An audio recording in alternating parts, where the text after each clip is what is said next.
নমস্কার বন্ধুরা, আমি কুমকুম ইন্সপায়ার থেকে বলছি।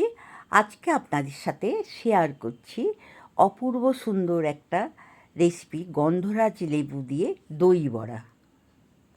এই রকম সুন্দর গন্ধরাজ লেবুর গন্ধে ভরপুর এই দই বড়া এতটাই সুন্দর খেতে, একবার খেলে আপনাদের মুখে লেগে থাকবে। এই রকম গন্ধরাজ লেবু দিয়ে দই বড়া যদি আপনারা খেয়ে থাকেন, অবশ্যই আমাকে কমেন্ট করে জানাবেন। এই দই বড়াটা তৈরি করে 5 ঘন্টার মতন ফ্রিজে রেখে দিন, গন্ধরাজ লেবু দিয়ে ঢাকা দিয়ে। এইভাবে এত সুন্দর খেতে হবে, তারপর বের করার সময় ঠান্ডা ঠান্ডা খেতে খুবই সুন্দর লাগে। 5 ঘন্টা পর এই দই বড়াটা বের করে আমি প্লেটে সাজিয়ে নিচ্ছি। সকলেই খাবার জন্য এখন দাঁড়িয়ে আছে এই রকম দই বড়া খাবার জন্য। এর মধ্যে দিয়ে দিলাম তেঁতুলের চাটনি তৈরি করে রেখেছিলাম, সেটা দিয়ে দিলাম। আর দিচ্ছি 1/2 চামচ জিরে গুঁড়ো, আর ঝুরি ভাজা 2 চামচের মতন দিয়ে দিলাম। সরু সরু ঝুরি ভাজা, এটাকে সেও ভাজাও বলে। সব শেষে দিয়ে দিলাম 2-3টে গন্ধরাজ লেবু। আপনারা গন্ধরাজ লেবু চিপেও রসটা দিয়েও খেতে পারেন বা এমনিও খেতে পারেন। দই বড়া তৈরি করার জন্য এখানে আমি 200 গ্রাম কড়াইয়ের ডাল বা বিউলির ডাল, যে যেটা বলে, সেটা আমি নিয়েছি। আর সারা রাত্রির এটাকে পরিষ্কার জলে ধুয়ে ভিজিয়ে রেখেছিলাম। ডালটা কত সুন্দর ভিজে গেছে, আর রঙটাও বদলে গেছে। খুব সুন্দর ডাল সারা রাত্রি ভেজানো থাকলে খুবই ভালো দই বড়া তৈরি হয়। সেটা দিয়ে আমি 10টা নাগাদ এটা আমি পেস্ট করে নেব।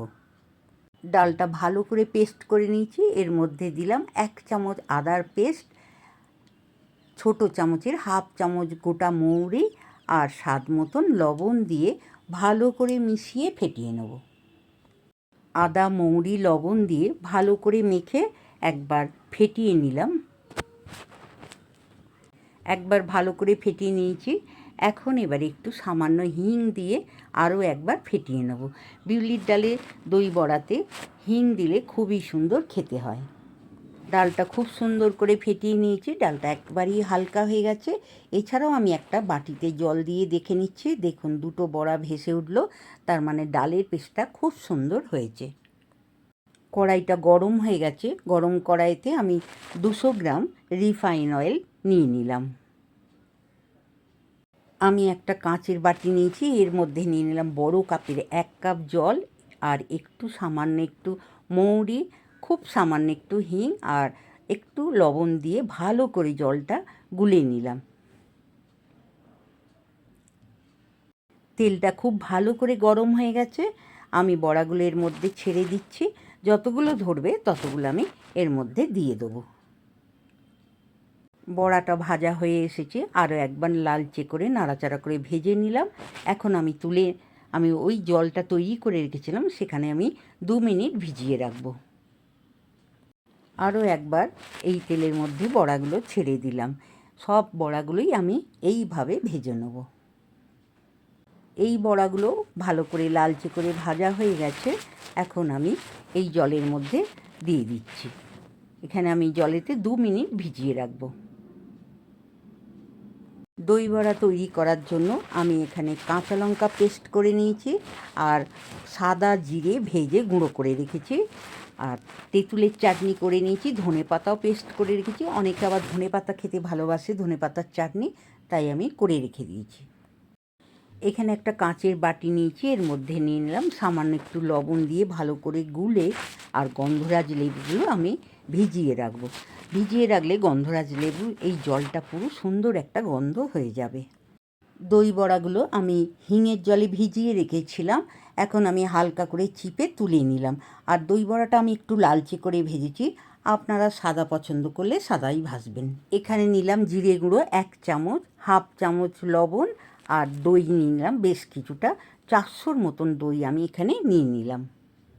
দইটা একবার ভালো করে মিশিয়ে নিয়ে এর মধ্যে দিলাম 1/2 চামচ কাঁচা লঙ্কা পেস্ট। আপনারা ঝালটা যেমন খাবেন তেমন দেবেন। লঙ্কার পেস্টটা দিয়ে আমি ভালো করে চামচ দিয়ে দইটা মিশিয়ে নিলাম। এর মধ্যে মিশিয়ে দিচ্ছি গন্ধরাজ লেবুর জলটা। খুব সুন্দর ভিজিয়ে রেখেছিলাম, জলটা গন্ধরাজ লেবুর গন্ধ হয়ে গেছে। আমি দইতে একটু মিশিয়ে নিলাম। লবণ, কাঁচা লঙ্কা পেস্ট, জিরে গুঁড়ো সব একসাথে ভালো করে মিশিয়ে নিলাম দইটাকে। দইটা আমি ভালো করে রেডি করে নিয়েছি। এর মধ্যে ভেজে রাখা বড়াগুলো দইয়ের মধ্যে ডুবিয়ে দিচ্ছি। সব ভেজে রাখা বড়াই আমি দইয়ের মধ্যে ডুবিয়ে দিলাম। বড়াগুলো সবগুলো আমি ভালো করে দইয়ের মধ্যে ডুবিয়ে দিয়েছি। এর উপরে দিয়ে দিয়েছি সামান্য একটু জিরে গুঁড়ো আর 4টে গন্ধরাজ লেবু। এইটা আমি ফ্রিজে এখন 4-5 ঘন্টা ঢাকা দিয়ে রেখে দেবো। ফ্রিজ থেকে বের করে একবার দই বড়াটা খেয়ে দেখবেন, এতটাই সুন্দর লাগে আর গন্ধরাজ লেবুর এতটাই সুন্দর গন্ধ। আরও একটা প্লেট সাজিয়ে আপনাদের দেখালাম, এটাও আপনারা খেতে পারেন। যে লেবুটা আমি জলেতে ভিজিয়ে রেখেছিলাম সেই জলটা এর মধ্যে দিয়ে দিলাম।